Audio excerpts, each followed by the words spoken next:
Hey everyone, I just wanted to drop in and talk about some of the games I've been playing this month on my Steam Deck. You'll see throughout the video that I haven't exactly been playing too many games on my Steam Deck, mainly due to uni work, but in the next few weeks I definitely plan to start up some more games on my Steam Deck with more story-driven games, single-player games, that sort of thing, rather than just some of the pick-and-play games that I've got at the moment. You'll see that the games that I chose for this video are very pick-up-and-play sort of games, so you can play for 10-15 minutes, put the Steam Deck to sleep, and get back into the game whenever you want. So the first game I want to talk about is Just Cause 3, which is honestly one of my favorite open world games ever. And as you'll see in the section up ahead, this game runs absolutely amazingly on the Steam Deck. If some of you watching still haven't played Just Cause 3, I hope this section will kind of convince you to play the game, especially on the Steam Deck OLED, where it really excels both in performance and just the way the game handles on the controls. So Just Cause 3 is a fairly older game. I think it released back in 2015. So of course you'd expect it to run absolutely amazingly on the Steam Deck, which it does. I've just locked this one to 40 FPS at 10 watts TDP and has been running absolutely flawlessly on the Steam Deck. The game also still looks visually amazing, especially on that OLED screen for the Steam Deck. The game's colors shine really well and look really amazing on this screen. As for the general gameplay, this game is very sandboxy. It does have a story and a campaign, which I completed when I first played the game, but really the whole fun of this game is just walking around, driving around, and flying across all the different landscapes of this gigantic open world. Pretty much the main gameplay loop of Just Cause 3, and I think the whole Just Cause franchise as a whole, is basically you liberating a bunch of different enemy outposts, cities, and whatnot. And instead of like a game like Far Cry, where this can become very monotonous, in this game you've got a lot of different gadgets that really make this a super fun experience. I think the highlight of the gameplay loop is definitely the grappling hook that you have throughout the entire game. This grappling hook isn't just like any other grappling hook and has a tether ability, which is super fun to use and is the most fun I've had with any grappling hook in any game. Essentially what the tether will allow you to do is tether two things together, either it be an explosive barrel, a car, a boat, a plane, or even two enemies together. And this really makes the gameplay loop super fun, as when you're liberating through all these different bases, you have to destroy various fuel tanks and all these different huge structures that the enemies have built. The best way to take down all of these is combining or tethering two things together and making everything explode. It is a super action-packed game, and if you're looking for some fun action or just mindless fun in general, Just Cause 3 has you covered in every single point. Out of any game I've ever played just for the fun of it, I think Just Cause 3 takes the crown, as all of the gameplay is super fun all the time, as the possibilities with the different wingsuits, the parachutes, your grappling hook, and all the different weapons you have, such as RPGs, assault rifles, SMGs, and all the different vehicles at your disposal. There is just so much you can do in Just Cause 3, and this sandbox is one that is so gigantic, yet so full of detail, with so many things to do that you will never get bored of playing this game, and again, runs absolutely phenomenally on the Steam Deck.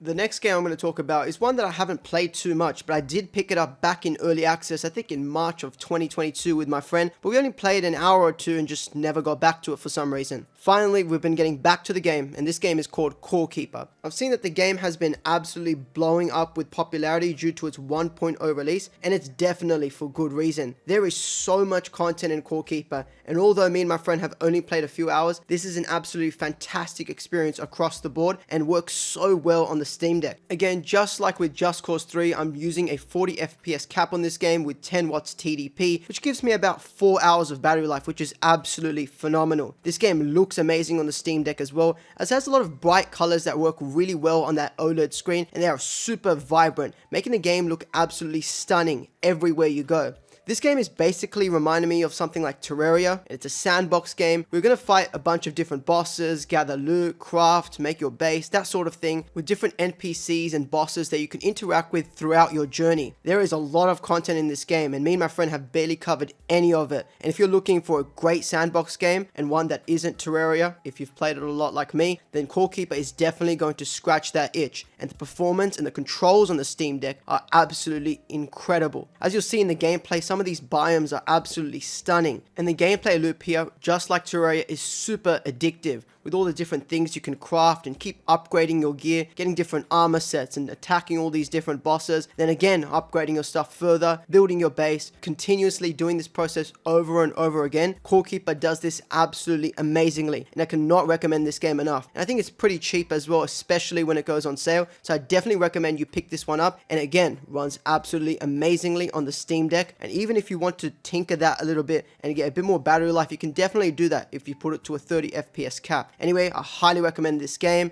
and all of you should check it out if you haven't already. The last game I want to talk about is one that I've also been playing on my Legion Go, and it's just a fun experience because you can just really drop in and play a few minutes and then turn off the game and come back to your run. The game, as it's in the name, is definitely very similar to Vampire Survivors, so if you enjoy games like that with that sort of addictive gameplay loop and just absolutely mindless fun, just like I was saying with Just Cause 3, Soulstone Survivors definitely has you covered on that front as well. What I like about Soulstone Survivors compared to Vampire Survivors, for example, is definitely the way the visuals look. The visuals on this game are absolutely amazing. Not to say that the visuals on Vampire Survivors isn't also great, but the visuals in here are super unique, and all the different characters that you can unlock as you play through the game and progress through all the different levels are absolutely amazing and super diverse from one another. Each character has their own set of abilities, and also abilities that you can get within the game as well, with different spells and different attacks that makes the gameplay loop here absolutely addictive, just like it is in Vampire Survivors. But one of the things that this game really excels above all the other Survivor clone games is the level design. Some of these levels look absolutely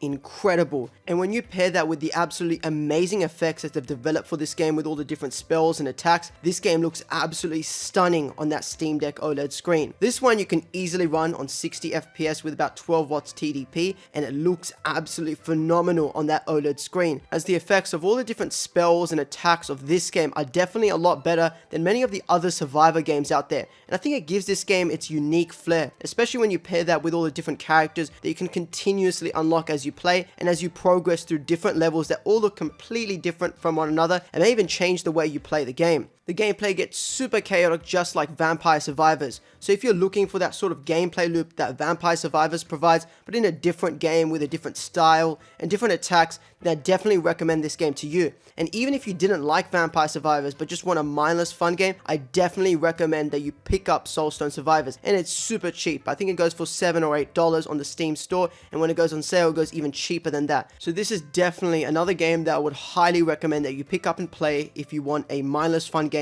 or just want a game where you can just go into a run, do that run, and then turn off the screen and not have to worry about anything else. It's a really good game, and I really recommend you pick it up. I know I didn't exactly have too many games to talk about. I hope you still enjoyed regardless, and I hope if you haven't played some of these games such as Just Cause 3, Core Keeper, or Soulstone Survivors, I hope you pick up one of these games and play them on the Steam Deck, because they all run absolutely phenomenally and you'll get absolutely great battery life while doing so. Anyway, that's all from me for today's video. If you want to see another one of these videos for October and the games I'm playing in that month, which will probably be a lot more games as I start up new games on my Steam Deck, consider subbing to the channel and dropping a like. Anyway, I'll see you all in the next one. Peace.